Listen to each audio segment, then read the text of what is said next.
welcome to, this is kind of an experiment with Buildable. We created this webinar series, and really what we wanted to do is just connect you with some of the bright, intelligent minds out there in the FinTech space and partnering with credit unions.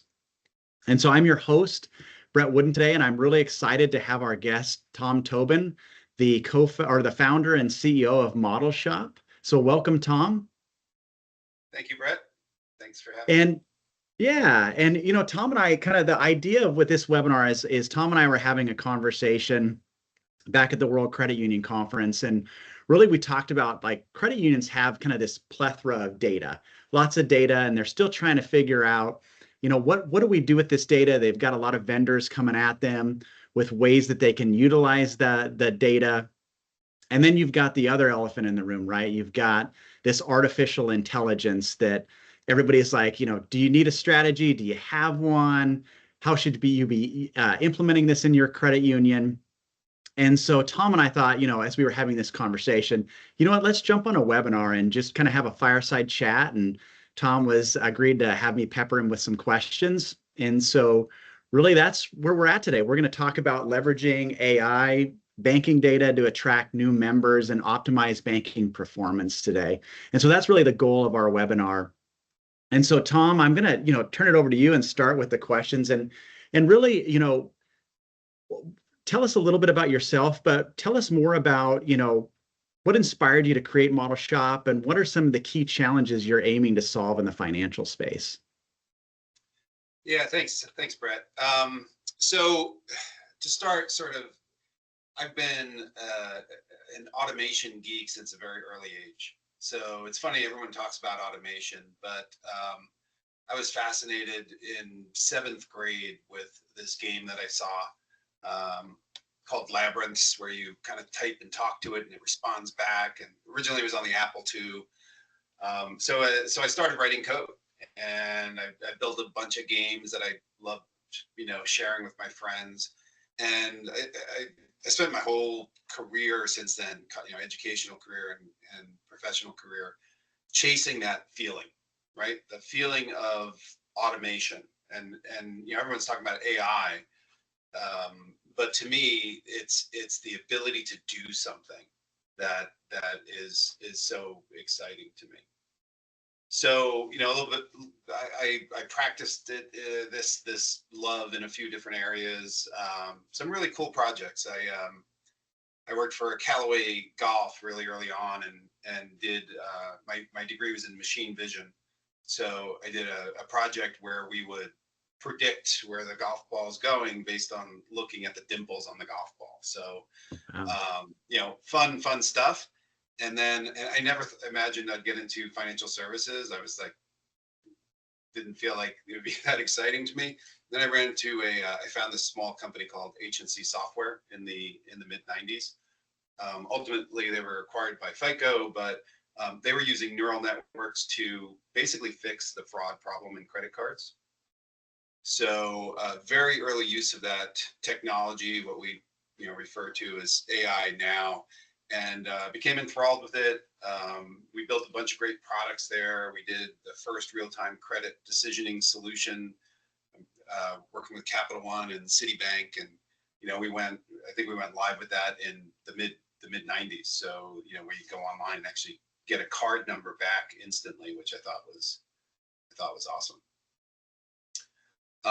In terms of how that turned into my entrepreneurial journey, I became frustrated with how companies were approaching analytic technology. My last role before starting Modelshop, I was at Fiserv, and I was leading their financial crime software products. And there was just a lot of the key element that was missing, I think, is that most solutions separate the analytics from the decisioning. And they're treated as two independent things, different teams, different tools. And I saw that they had to come together. So that's the genesis for Modelshop. It's it's model, but the shop is really the more important part of it. It's taking analytics and turning those analytics and data into actions that do things live, real time, for your clients.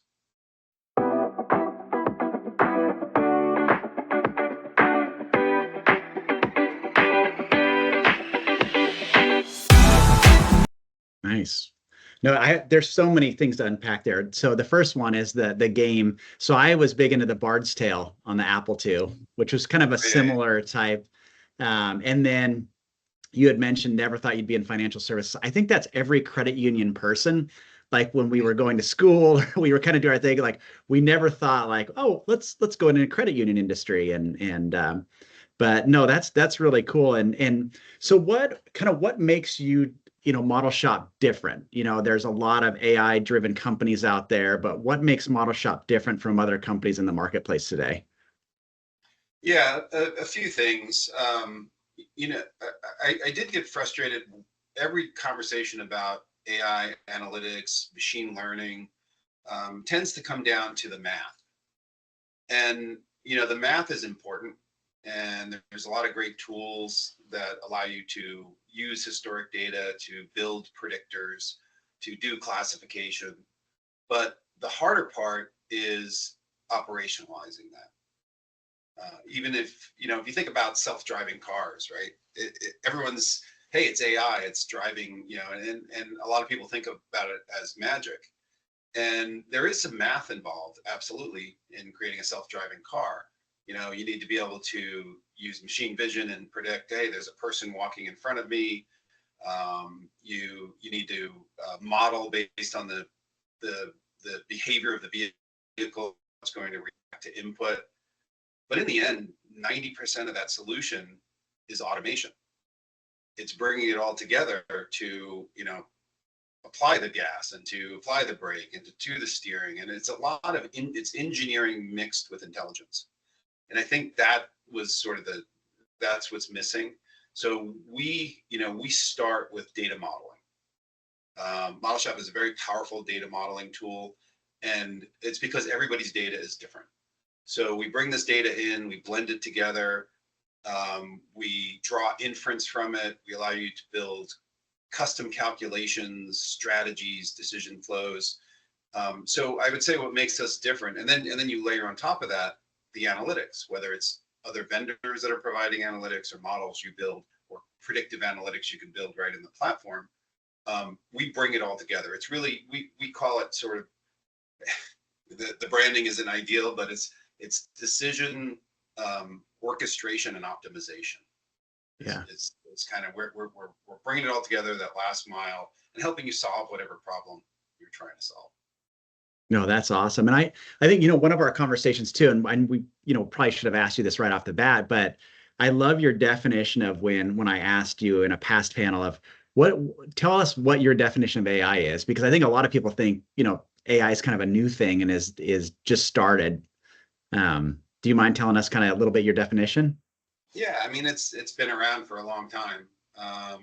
In the financial services world, we think about the FICO score.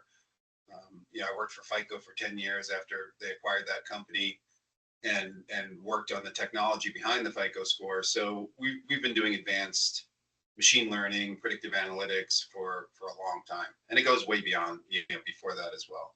So I think AI is anything that emulates what a human does effectively, and I think there is an aspect where AI has to take action. It has to do something.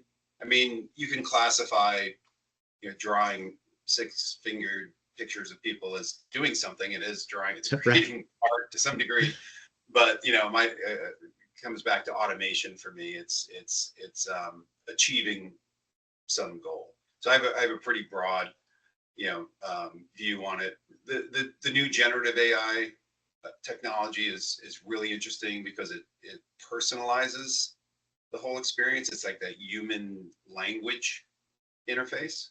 Yeah. And in a way, language is what makes us human, right? And that's what distinguishes us, our ability to communicate at that level. So allowing machines to do that is very exciting, but it doesn't replace everything else. Yeah. Yeah. I've had some, we had some pretty interesting. I was just at a conference just this week, And we had some really interesting conversations about the perception of the AI taking over and saying, hey, I'm going to emulate what my loan officer is doing, and sort of think through it, and have an interaction with your member, and offer them options. But I really don't think that's how it's going to work. I think it's going to be more the other aspects of AI that allow you to very quickly and interactively optimize products for your client, for your members, and figure out their best strategy. The new generative AI will allow you to communicate that effectively and listen to them, and it makes it feel much more human, personal. It helps them feel like you know them as a member. Yeah. But in the end, it's the same things in the background that are running through all the products and doing the ratios and figuring out, let's do an optimization. Let's do a time-based projection of, return on the assets that I'm going to lend to this member. That math is all happening in the background.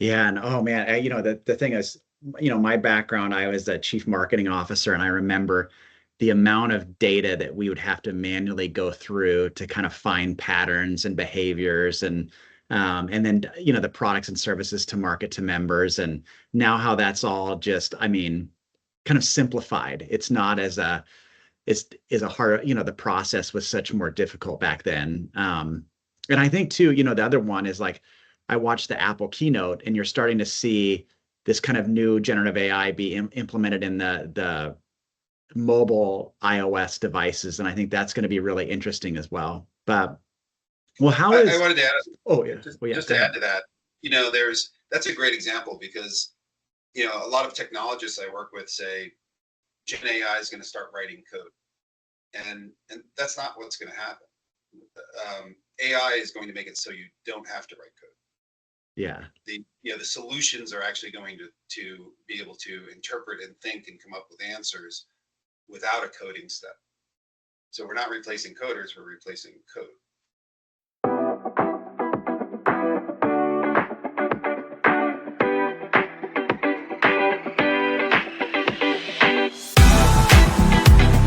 Yeah.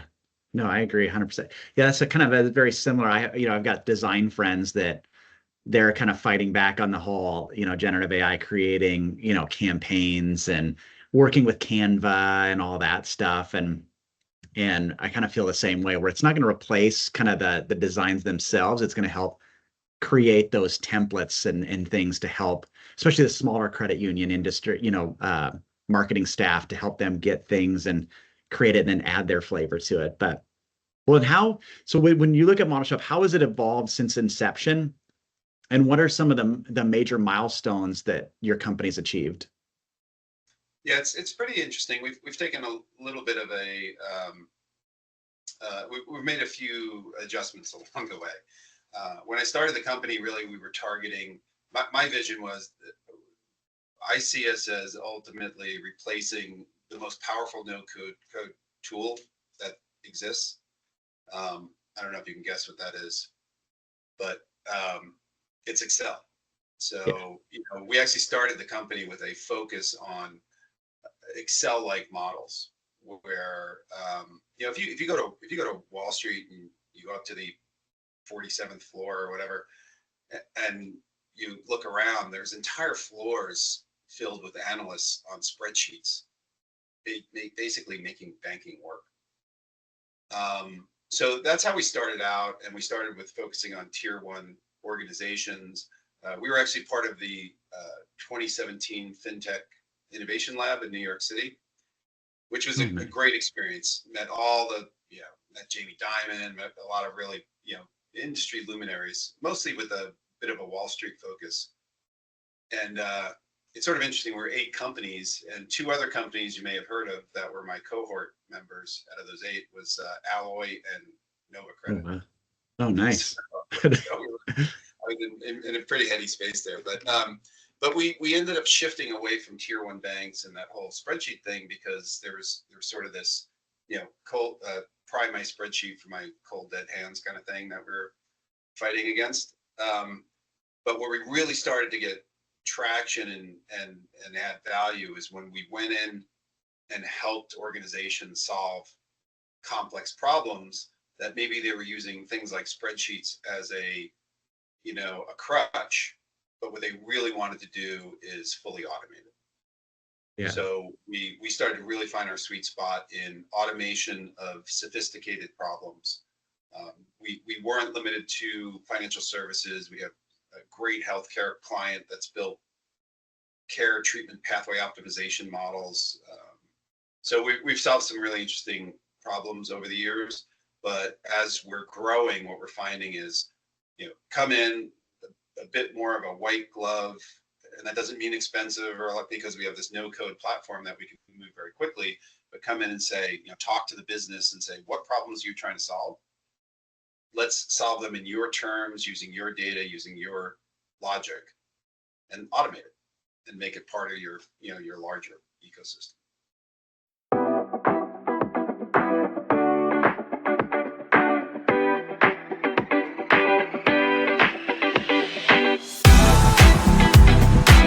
Yeah, so that's a great segue.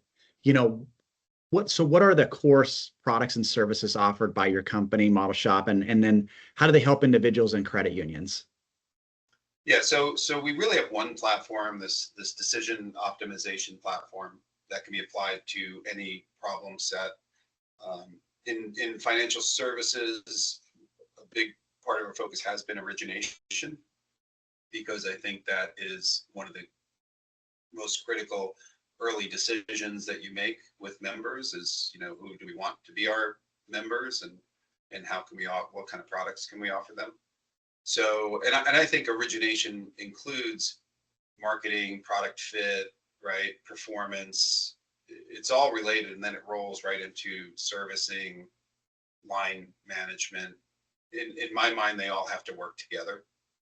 Yeah. So one of the challenges, some of our clients have seen is, since they're in different parts of the business, there are different tools, and those tools don't talk to each other. And I think the mistake that, I wouldn't say it's a mistake, but the first approach would be, hey, let's build a data warehouse. Let's push all the data into one place so that we have a common view across our members and throughout their life cycle. And that's great. That's a good starting point. But what you really need is centralized member decisioning. It's, decisioning is data plus logic plus intent plus options, all turned into an actual decision. And that's what has to be made consistent across every member touch point. So we can address problems across the entire member life cycle. And, a lot of the solutions we create are bespoke to some degree, but we can do that very quickly. And we have industry plugins, so we don't have to reinvent the wheel. If you want to start using Plaid data, or you want to connect to the core, or obviously, the bureaus or an origination platform, we are building a bigger and bigger set of plugins. So very easily you get started. In 30 minutes, you have sample data coming in from Plaid, for example. Then it's a matter of, how do we extend that to solve the problems we're trying to solve?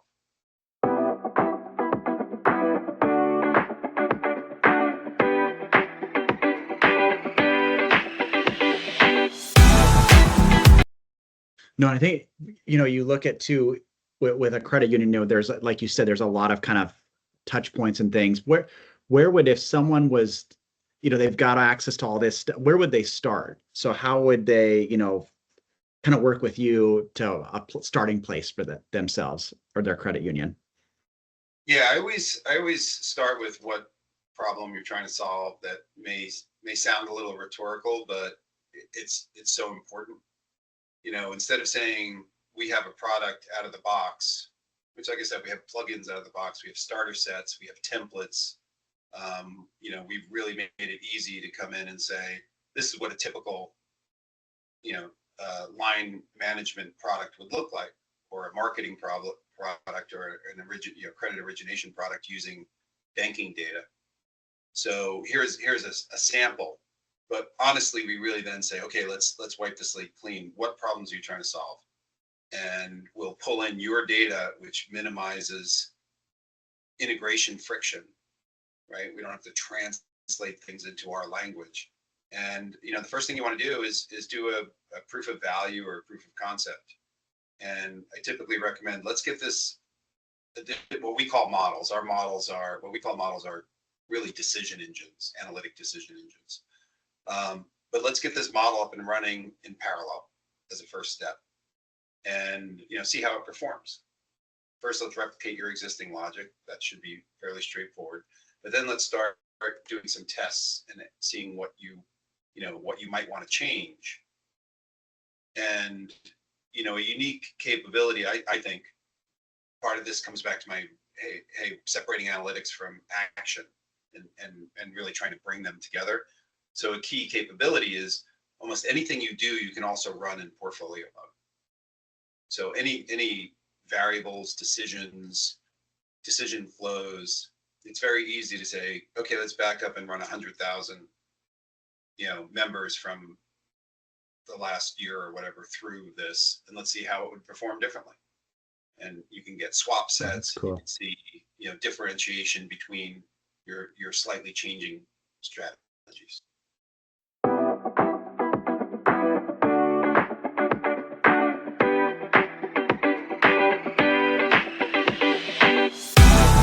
No, that's really cool.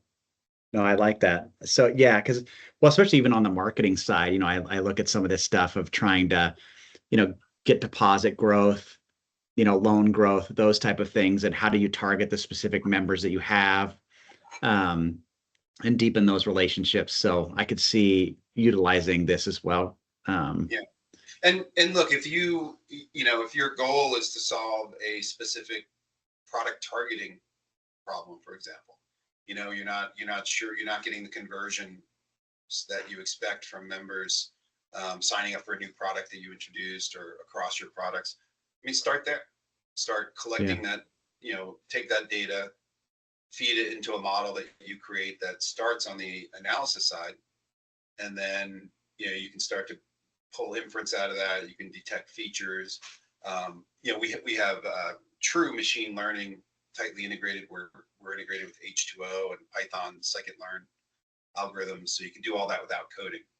And you could say, well, let's run a gradient boost analysis on this and see if we can pull out some common attributes and a predictor. And then if you like that and you feel like there's value, then just deploy that one decision point that enhances your existing process. You don't have to rip everything out and do Right. a big project to start.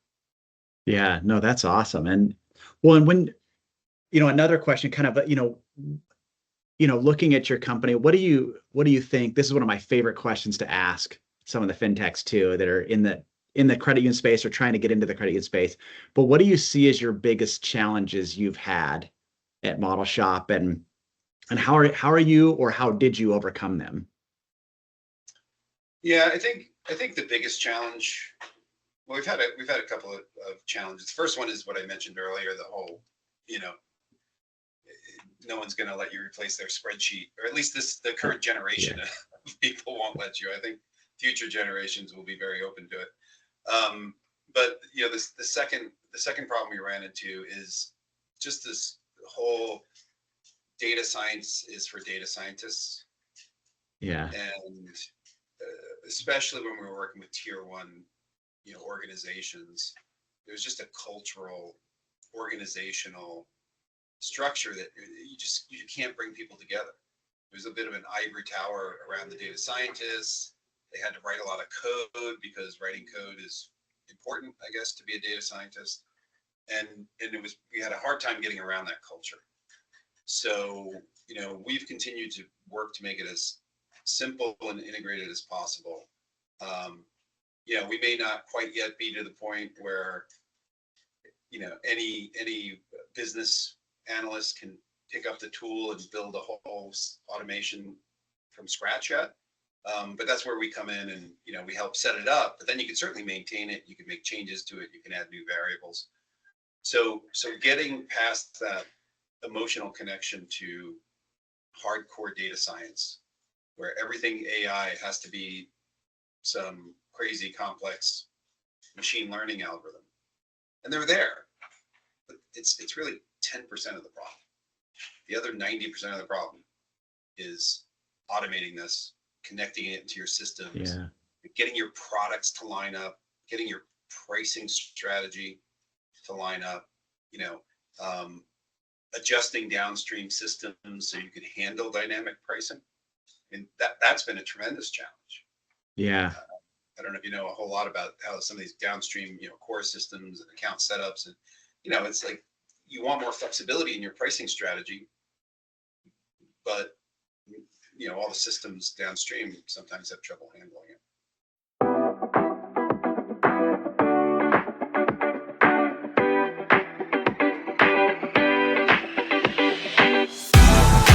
Yeah, it's interesting because kind of even talking about the products themselves, I was talking with a credit union yesterday, and they're having a challenge. They're trying to simplify their product offerings. And I think they have probably about 8 checking account offerings. But then on top of that, they have their legacy checking accounts that they've offered in the past that they're essentially not sunsetting. And so that's where, I could see something like this, they would definitely have to tackle that, of what is their offerings? How is that going to connect? How do you find who, usage, all that stuff?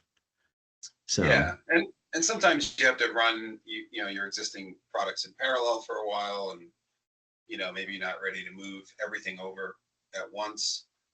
But that's where it's important, I think, that your decision automation platform has that flexibility.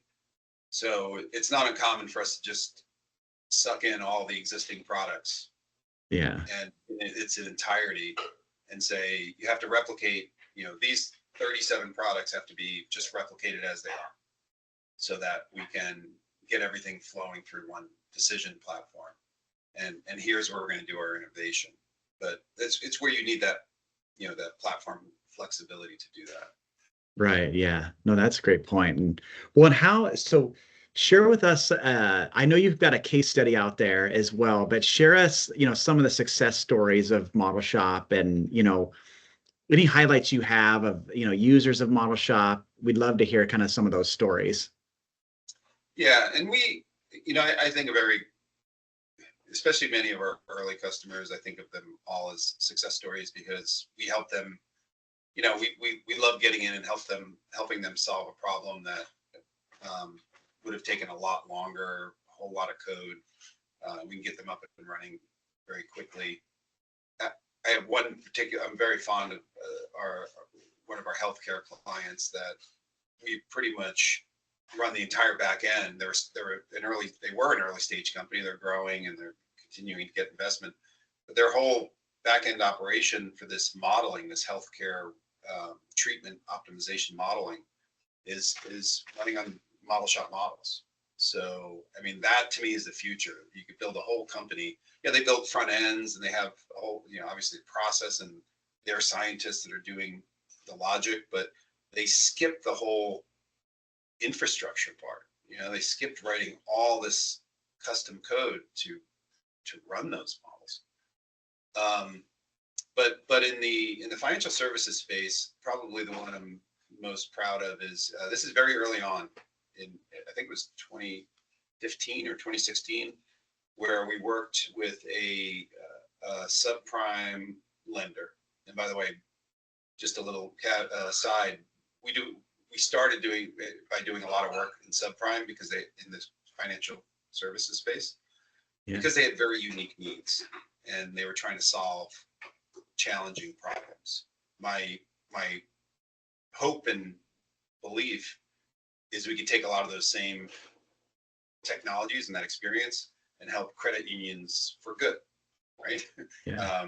More equitable decisions, expanding their member base, competing with, potentially predatory, subprimes. I'm not saying all are, but where you can offer better alternatives if they have thin credit, they're maybe have run into some financial troubles in the past. So a little bit of an aside, but the customer was very, a very sharp head of risk, and they would basically underwrite every application with a full financial analysis of the person.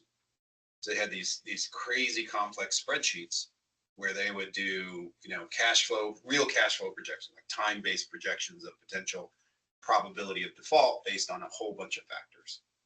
And they were getting great results, but every one was create a new spreadsheet, get the data in there, and work it. So they're having trouble getting, being competitive in their response times. And we came in 4 months, we completely automated what they were doing in the spreadsheet into an instant decision. That was, 15 milliseconds. So, and they went on to, continue to grow and become a pretty, very established lender. So that's probably one of the ones I'm the most proud of. Nice. I love it. We're fairly responsible for subprime as well. So.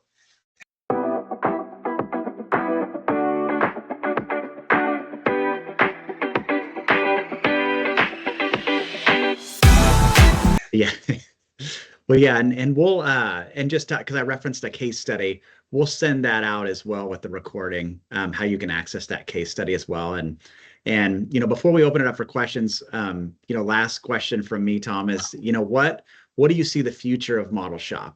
Where are you going with all of this? Yeah, and maybe I'll answer that in the context of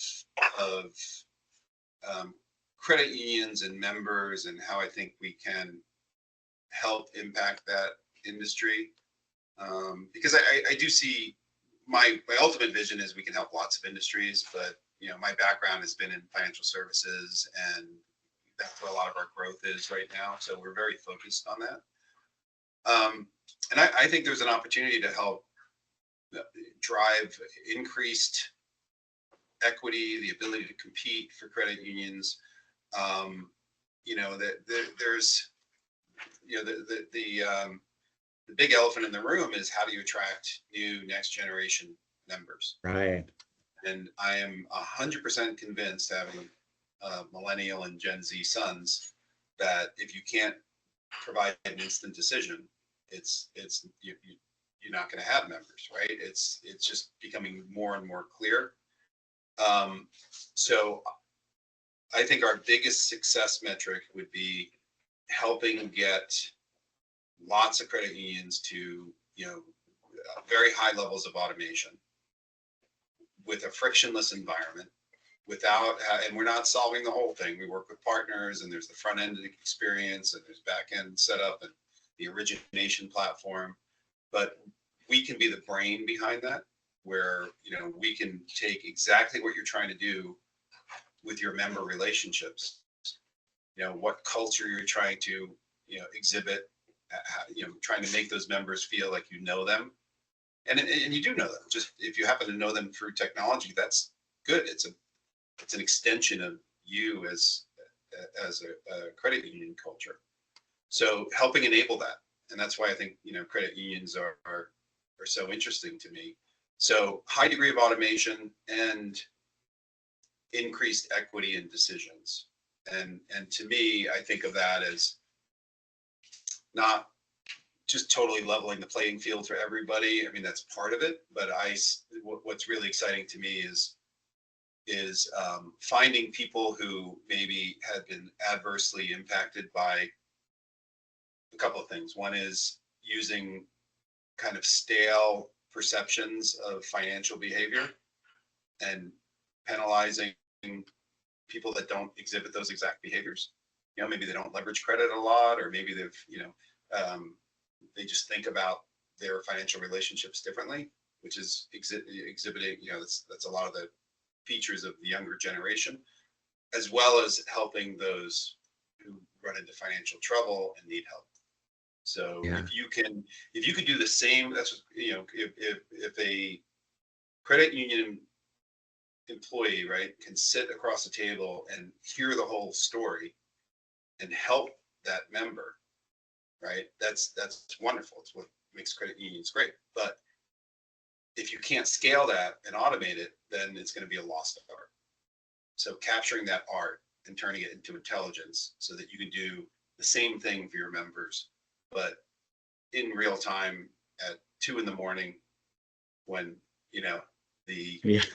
10 alpha is, finishing up their schoolwork and need to get a loan, that sort of thing.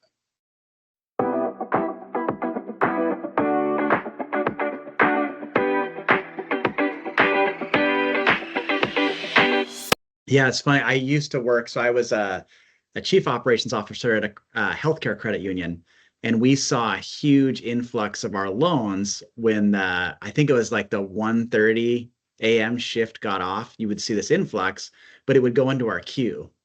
So, there wouldn't be decisions until we get in the office the next morning at 7:30 a.m. Yeah, so I'm hearing you on a lot of this, and even having a daughter going to college, we got her a credit card through a credit union, but it took, it was a process. It was filling out an application, getting put in a queue, to review, and then we had to get on a phone call where she went to the Apple Card, and it was 3 clicks that she was able to get an Apple Card through her phone. So yeah, it's exciting time. I will say it is exciting times because we are looking at the member experience and how can we simplify that and make it more efficient. And I think tools like this help as well. And we did have exactly 13 attendees, which I kind of find that I am a numbers person. So on Friday the 13th, we have 13 attendees. So, well, it looks like we don't have any questions. First, we really want to thank you for joining this webinar today. Really the goal is just to educate the folks on, highlight, the bright minds of, the FinTech space, the credit union space. And so we'll be doing a follow-up email. In that follow-up email, we'll have the recording, we'll have how you can access the white paper, and then how you can get a hold of Tom or myself if you have any additional questions or kind of want to see it in action and hear more some of the success stories. And then, Tom, are you going to be at any other conferences the remainder of the year? I don't think so. I think we're kind of wrapping up for the year, but yeah, we've been part of some great ones this year, so we're enjoying really getting more established in the credit union space. So looking forward to next season. Yeah, great. Well, again, everybody, have a great Friday. Thank you all for joining. And yeah, look out for that email with all the additional information. And thank you again, Tom, for joining. Yeah, I appreciate it, Brett. Everybody have a great weekend. All right. Thank you.